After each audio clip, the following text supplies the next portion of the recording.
The only thing I could say on whether I think it's likely that the idea of the separation of church and state could come up and be enacted and be institutionalized in a Islamic state.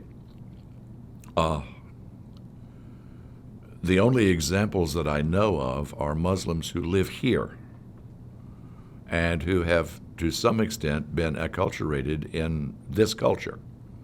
So whether it could come up indigenously in that kind of culture, I don't know. One of the things, though, that made it come up in the 18th century among our founders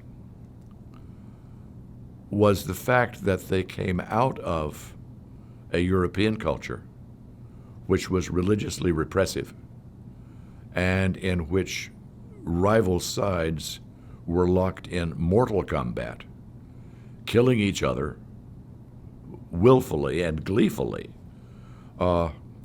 You get into what was going on between the Calvinists and the Arminians in the Netherlands, and it's amazing.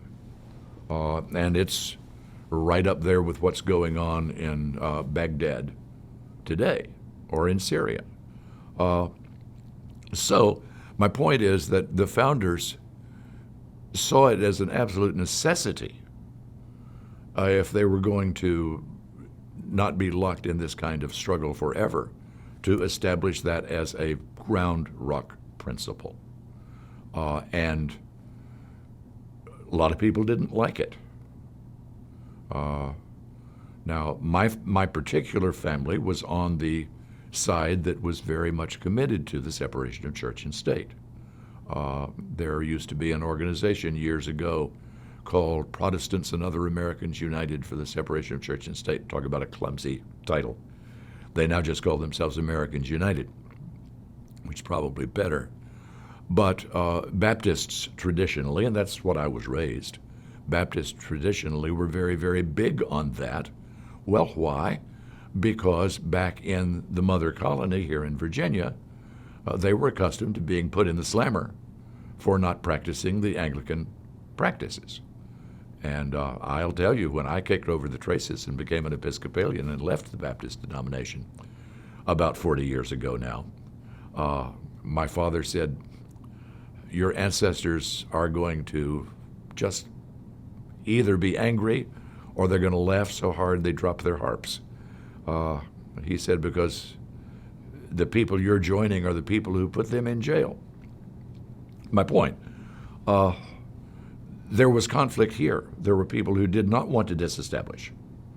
There has been continuing conflict in England since we came out and did disestablish before it ever happened there, and it hasn't fully happened yet.